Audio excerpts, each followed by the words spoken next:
Hello guys, तो स्वागत है आप सभी का पीएस एक्सप्लेन चैनल में। तो लास्ट एपिसोड में हमने देखा था टोनी ने स्कारलेट को उसके घर पे छोड़ दिया होता है। तभी रोया स्कारलेट को कॉल करते हुए बोलती है, क्या टोनी ने मेरे बारे में बात करी? स्कारलेट बताते है कि नहीं, तुम्हारे बारे में कुछ खास बात तो नहीं करी। रोया का मानना होता है कि टोनी काफी शानदार बिजनेसमैन है जो कि सारी कंपनीज को अपने अंडर में कर रहा है फायदे के लिए, और एक दिन वो पूरे सियोल को अपने अंडर में कर लेगा। वही टोनी ने अपने दोस्तों को बता दिया होता है कि वो घर छोड़ के जाने वाला है क्योंकि निया ने उसे एक नया घर गिफ्ट किया है। वही जाओकी मैंग से बोल रही होती है कि मेरे पास में कंपनी तो आ गई, लेकिन मेरे पास उसको चलाने का कोई भी एक्सपीरियंस नहीं है। हाँ, मैं एक इंसान को जानती हूँ जिसकी कंपनी बर्बाद हो गई थी, लेकिन उन्होंने ये काम सालों तक किया है। सीन चेंज होता है, हम देखते हैं सेंसुई को जिसने कि अपने बॉयफ्रेंड के मुंह पे पानी फेंक दिया होता है। सेंसुई का बॉयफ्रेंड बोल रहा होता है, तुम्हारे पास में पैसा था तो तुम मुझे अच्छी लाइफ दे पा रही थी, पर अब तो तुम खुद को भी नहीं संभाल पा रही। ये बोलते हुए वो वहाँ चला जाता है। तभी सेंसुई को जाकी का कॉल आता है जो कि बोल रही होती है, क्या आप मेरे साथ में काम करना चाहेंगी? ये बात सुनकर सेंसुई एकदम शॉक्ड हो गई होती है। आगे हम देखते हैं टोनी ने अपना घर शिफ्ट कर दिया होता है और वो निया के दिए हुए घर पे सो रहा होता है। तभी उसे आवाज आती है जैसे कि कोई घर खोल रहा है। टोनी सोच रहा होता है अभी तो दिन का टाइम है, अभी कोई चोर तो नहीं आ सकता। फिर टोनी वास लेके आगे बढ़ने लगता है और बोल रहा होता है, अगर ये चोर है तो ये नहीं बचने वाला। जैसे ही टोनी अटैक करने के लिए आगे बढ़ता है, हम देखते वो निया होती है। निया को देखते हुए टोनी बोल रहा होता है, निया तुम यहाँ पे क्या कर रही हो? फिर टोनी वास वापस रख देता है और अपने कपड़े पहनते हुए बोल रहा होता, तुम्हें मेरे घर में आने से पहले एक बार बोल देना चाहिए था। निया बोल रही होती है, मुझे माफ करिएगा, मुझे पता नहीं था कि आपने शिफ्ट कर लिया है, मैं तो बस आपका बेडरूम ठीक करने के लिए आई थी। बाहर निकल कर निया सोच रही होती है, टोनी का फिगर तो काफी ज्यादा अच्छा है, यहाँ तक कि उसकी बॉडी के ऊपर 8 पैक्स भी है। टोनी बोल रहा होता है, तुमने मेरी पूरी बॉडी देख ली है, लेकिन मैंने तुम्हारी बॉडी नहीं देखी है, ये तो चीटिंग हुई ना। निया बोल रही होती है, अगर आप ये चाहते हैं तो ये इम्पॉसिबल तो नहीं है। टोनी बोल रहा होता है, मैं पीछे तो नहीं हटने वाला। आगे टोनी सोच रहा होता है, ये मेरा मजाक उड़ाना चाहती है, मैं इसे दिखाऊंगा कि मैं काफी ज्यादा रूथलेस हूँ। लेकिन तभी निया को कपड़े खोलते हुए देख कर टोनी डर जाता है और बोल रहा होता है, आखिर तुम क्या कर रही हो? मैं तो बस मजाक कर रहा था। निया भी बोल रही होती है, मजाक तो मैं भी कर रही थी। टोनी तुम्हें जल्दी करना चाहिए, मैं तुम्हारे लिए ब्रेकफास्ट लेके आई हूँ। टोनी निया को पकड़ते हुए बोल रहा होता, तुमने मुझे झूठ बोला ना, तुम मेरे लिए ब्रेकफास्ट लेके आई हो, और पहले तुम मुझसे बोल रही थी कि तुम्हें पता ही नहीं था कि मैं यहाँ पे मूव कर चुका हूँ। निया बोल रही होती है, आपको इन सारी चीजों पे ध्यान नहीं देना चाहिए। साथ ही निया सोच रही होती है, लगता है इनको मेरी सारी चीजें काफी ज्यादा पसंद आ रही है। डम्पलिंग्स को देते हुए टोनी बोल रहा होता है, क्या डम्पलिंग्स तुमने बनाई है?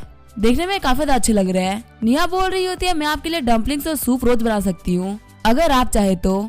टोनी बोल रहा होता है, मुझे भी कोई चाहिए जो कि मेरे लिए ब्रेकफास्ट बना सके। कैसा रहेगा अगर तुम मेरी लाइफ असिस्टेंट बन जाओ, मैं तुम्हें काफी सैलरी दिया करूंगा। निया बोल रही होती है, मैं यहाँ पे पैसे की बात नहीं कर रही, मैं तो तुम्हारे लिए इतना रोज फ्री में भी कर सकती हूँ। टोनी सोच रहा होता है, ये लड़की मुझे काफी ज्यादा परेशान कर रही है। वैसे ये डम्पलिंग सच में काफी ज्यादा टेस्टी है, और निया का जो निकनेम है मैन किलर एकदम सही है क्योंकि इसको फ्लर्ट करना काफी तरीके से आता है। तभी टोनी के फोन पे नताशा का कॉल आता है। नताशा बोल रही होती है, टोनी तुम्हें मेरी हेल्प करनी होगी। टोनी बोल रहा होता है, मुझे तुम्हारी पूरी प्रॉब्लम नहीं सुननी, प्लीज मुझे शॉर्ट में बताओ।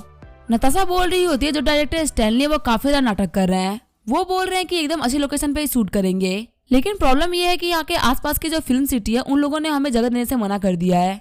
यहाँ तक कि वो ये भी बोल रहे हैं कि वो हमारे साथ में कभी भी काम नहीं करेंगे। पीटर बोल रहा होता है, डायरेक्टर स्टैनली, आखिर तुम किसकी बात कर रही हो? नताशा बोल रही होती है, मैं उस मोटे से बंदे की बात कर रही हूँ जिसको तुम मेरे पास में लेके आए थे। सच में वो बंदा काफी ज्यादा अजीब है, पर मेरा मानना ये है कि वो तुम्हारी बात जरूर मानेगा। उसको बोलो कि वो थोड़ा शूटिंग के चक्कर में पैसे कम खर्च करे। टोनी बोल रहा होता है, मेन प्रॉब्लम यही है ना कि तुम्हारे साथ में टेलीविजन इंडस्ट्री के लोग कॉपरेट नहीं कर रहे। चलो कोई बात नहीं, मैं तुम्हारी इस प्रॉब्लम को भी सॉल्व कर देता हूँ। तुम खुद की टेलीविजन इंडस्ट्री बना लो, तुम खुद की एक सिटी बना सकते हो जिसका नाम होगा स्टार्क सिटी। तुम्हें यहाँ पे जैसे भी शूट करना होगा और जितने भी क्रू को रखना होगा तुम रख सकते हो।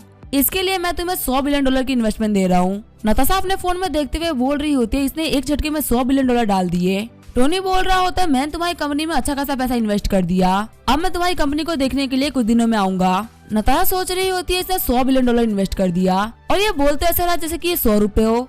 टोनी निया से बोलता है, ब्रेकफास्ट के लिए शुक्रिया, लेकिन मुझे ऐसा लगता है कि मुझे इस घर को छोड़ के जाना पड़ेगा।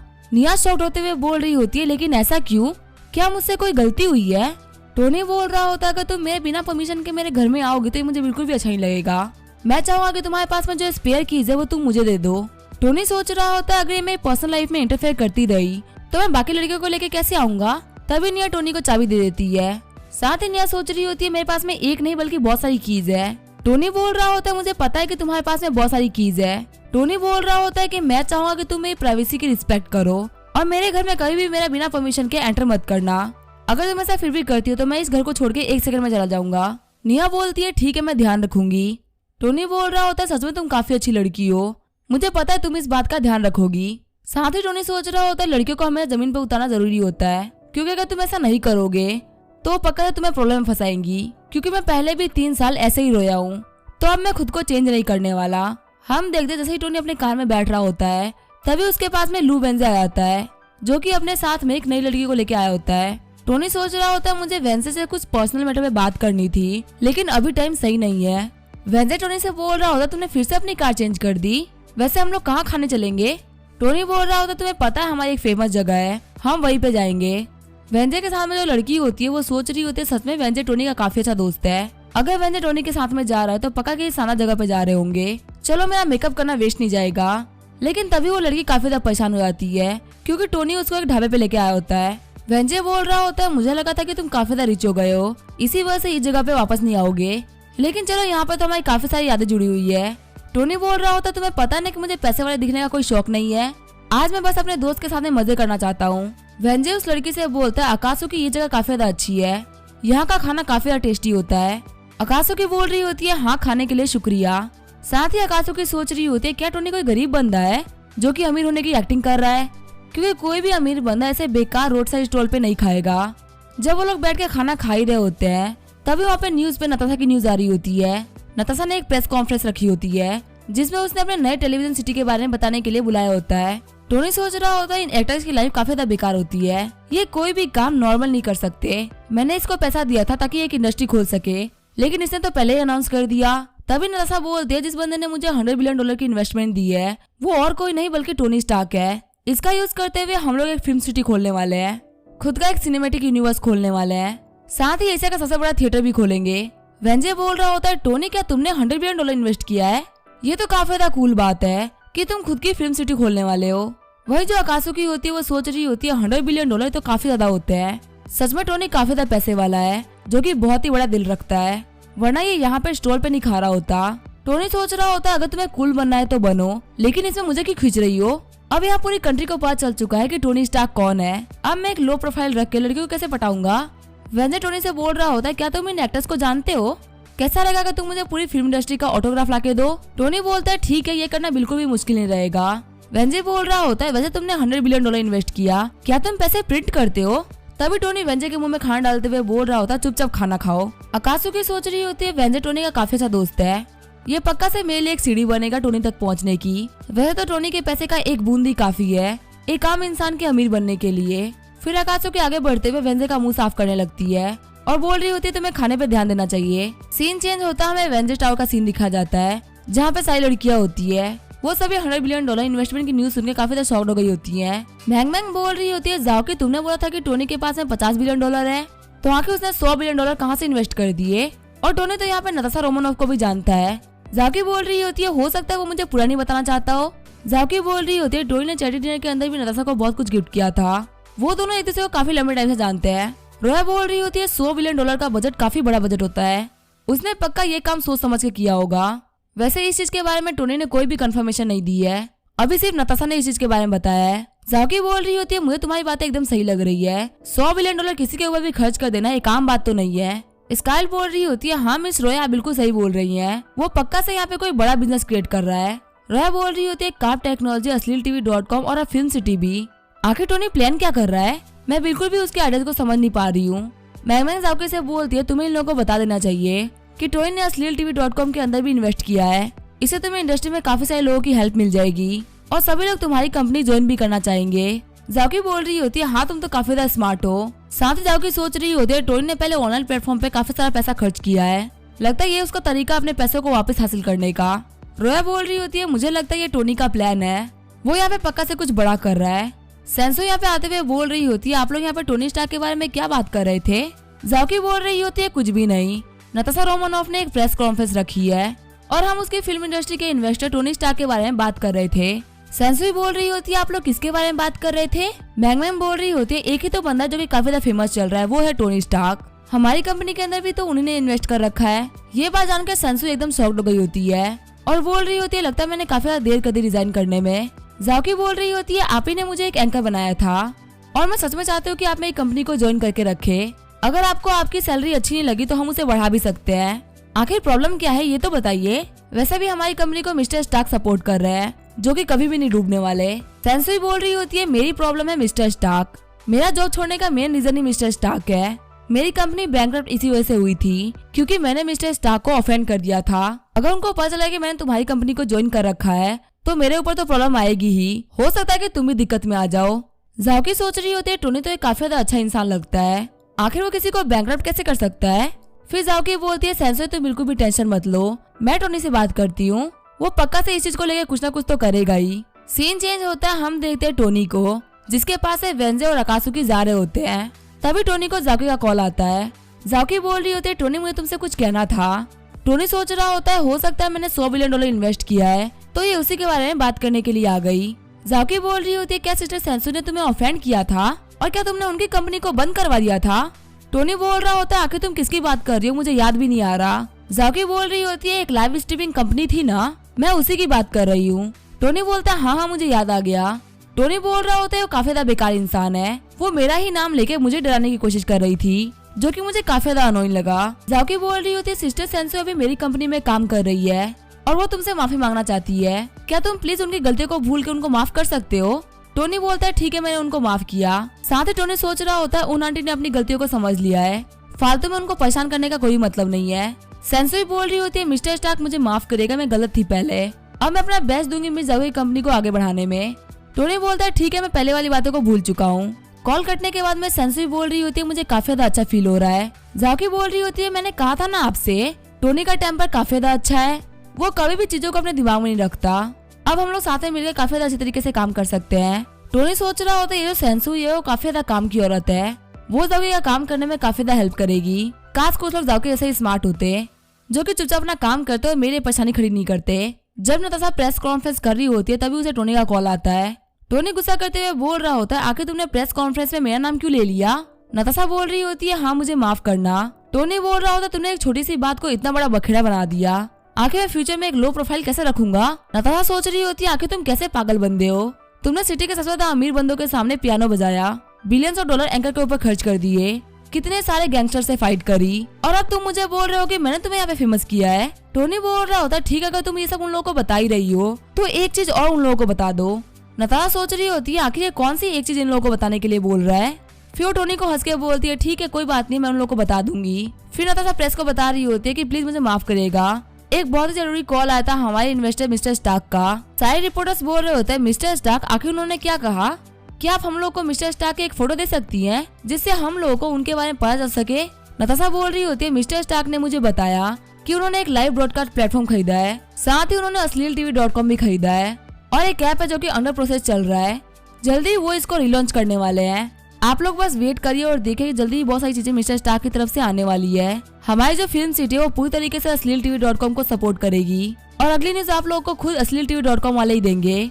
रिपोर्टर्स बोल रहे होते हैं क्या आप हम लोगों को उस कॉर्पोरेशन के बारे में बता सकती हैं और आखिर आपका और मिस्टर स्टार्क का क्या रिलेशन है। सीन चेंज होता हमें एक कंपनी के एंकर्स को दिखाया जाता है जो कि बोल रहे होते हैं मिस्टर स्टार्क ने खुद की एक कंपनी खोली है, वो फीमेल एंकर्स पे बहुत सारा पैसा खर्च करते हैं, कैसा रहेगा अगर हम लोग उनकी कंपनी में चले जाए। हम लोगों को कैसे भी करके अश्लील-tv.com के अंदर जाना ही होगा। फिर हमें यूट्यूब के सीईओ को दिखाया जाता है जो कि अश्लील-tv.com के बारे में न्यूज को ही देख रहे होते हैं। तभी उनका असिस्टेंट दौड़ते हुए आता है और बोलता है बॉस चीजें बिल्कुल भी अच्छी नहीं चल रही, हमारे कंपनी के अंदर जितने भी बंदे हैं वो सभी रिजाइन कर रहे हैं और ज्यादातर एंकर्स ने अपनी जॉब चेंज कर ली है, हमारी कंपनी के 50% से भी ज्यादा एम्प्लॉइज हमको छोड़ के जा चुके हैं। ये बात सुनकर सीईओ की एकदम फट जाती है। सीईओ बोल रहा होता है आखिर हम लोग क्या करेंगे। आगे एवेंजर्स टावर का सीन दिखाया जाता है। जाओकी बोल रही होती है रोया तुमने एकदम सही कहा था, नताशा ने हमारी अश्लील-tv.com के लिए बहुत सारी पब्लिसिटी करी है, यहाँ पे जो भी कुछ हो रहा है वो सभी टोनी का प्लान था। रोया बोल रही होती है मैंने तो बस गैस किया था लेकिन मेरा जो गैस था वो एकदम सही निकला। असल में टोनी एक बिजनेस विजार्ड है जो कि सब चीजों को कनेक्ट करके पूरी की पूरी जगह को अपने अंडर में करना चाहता था और वो ये सब कर रहा था किसी की भी नजरों में आए बिना। बैंगमैन बोल रही होती है तुम्हारे कहने का मतलब टोनी इन्वेस्टमेंट कर रहा था, इसका मतलब वो ठगी बंदा नहीं है। रोया बोलती है हाँ कोई भी बंदा लड़के पटाने के लिए इतना पैसा खर्च नहीं कर सकता, उसका कोई ना कोई बिजनेस पर्पज तो होगा ही। स्काइट बोल रही होती है इसका मतलब उसने हम में से किसी को भी फालतू में चेज नहीं किया है, जाओकी बोल रही होती है शायद से वो हम लोग को अपना पोटेंशियल एम्प्लॉय समझता है। वो सारी लड़कियां सोच रही होती है टोनी आखिर तुम हम लोग को प्यार करते हो कि नहीं। रोया सोच रही होती है सारी लड़कियां वही सोच रही है जो कि मैं सोच रही हूँ। फिर रोया बोल रही होती है मुझे नहीं पता कि तुम लोगों में से कौन टोनी को पसंद करता है कौन नहीं, लेकिन ये बात मैं तुम लोगों को क्लियरली बोल रही हूँ कि मैं टोनी को काफी ज्यादा पसंद करती हूँ और जब तक टोनी क्लियरली नहीं बोलेगा मैं उसके साथ में रहूंगी। तभी सेंसुई बोलती है हमें अभी इन चीजों के बारे में बात नहीं करनी चाहिए। किसी भी इंसान को सबसे पहले अपने करियर को रखना चाहिए, क्योंकि अगर आपके पास में पैसा होगा तो आपको किसी के ऊपर भी निर्भर रहने की जरूरत नहीं पड़ेगी। हमें अपनी वैल्यू को खुद बिल्डअप करना होगा। सारी की सारी लड़कियां सोच रही होती है हाँ ये बिल्कुल सही बोल रही है। जो भी टोनी के लिए सबसे अच्छे तरीके से काम करेगा और उसकी कंपनी को आगे लेके जाएगा टोनी उसी को चुनेगा। सीन चेंज होता है, मैं नोरा को दिखा जाता है जो कि एक कुरियर डिलीवरी कंपनी के अंदर रिसेप्शनिस्ट का काम कर रही होती है। वहाँ पे एक बंदा आते हुए बोलता है मेरा नाम है लिन और मेरा डिलीवरी नंबर है 8917। क्या आप मुझे मेरा कुरियर दे सकती है? नोरा बोलती है आप बस 1 सेकंड वेट करिए। नोरा उस कुरियर को देते हुए बोल रही होती है ये लीजिए सर आपका कुरियर, क्या मैं इसको आपके लिए अनपैक कर दूं? वो बंदा बोलता है प्लीज आप इसको अनपैक कर दीजिए। तभी नोरा के साथ वाली रिसेप्शनिस्ट आते हुए बोलती है नोरा ये न्यूज देखो, नताशा रोमानोफ ने एक प्रेस कॉन्फ्रेंस रखी है जिसके अंदर उसने बताया कि उसकी कंपनी के अंदर किसी ने $100 बिलियन का इन्वेस्टमेंट किया है और ये जो न्यूज है सबसे ज्यादा हॉट टॉपिक चल रहा है पूरी कंट्री के अंदर। नोरा बोल रही होती है सभी लोग कुछ समय पहले नताशा रोमानोफ को गाली दे रहे थे, लेकिन अब उसने कमबैक भी कर लिया और उसके पास में $100 बिलियन भी है। ये सब फालतू बातें हैं। नोरा के साथ वाली जो लड़की होती है वो बोल रही होती है नहीं नहीं ऐसी बात नहीं है, उसको एक फाइनेंशियली बेकर मिल गया है जो कि एक बहुत ही बड़ा मिस्टीरियस टाइकून है। नोरा बोल रही होती है ऐसा कौन है? नोरा की फ्रेंड बोलती है टोनी स्टार्क। ये सुनकर नोरा अपनी उंगली काट लेती है। नोरा की फ्रेंड बोल रही होती है टोनी स्टार्क ने $100 बिलियन की इन्वेस्टमेंट फिल्म सिटी के अंदर किया है, साथ ही अश्लील.com नाम की कंपनी जो कि एकदम बर्बाद हो चुकी है उसको उन्होंने खड़ा किया है। सच में टोनी स्टार्क जैसा पूरे सियोल में कोई भी नहीं। जो मिस्टर लिन वहाँ पे कुरियर लेने के लिए आए होते हैं वो बोल रहे होते हैं सच में मिस्टर स्टार्क काफी ज्यादा शानदार इंसान है। जब उन्होंने लाइव ब्रॉडकास्ट के अंदर $1 बिलियन का सुपर चैट किया था तब मैंने हजारों लोगों को टूटते हुए देखा था। सच में वो काफी ज्यादा औसम है।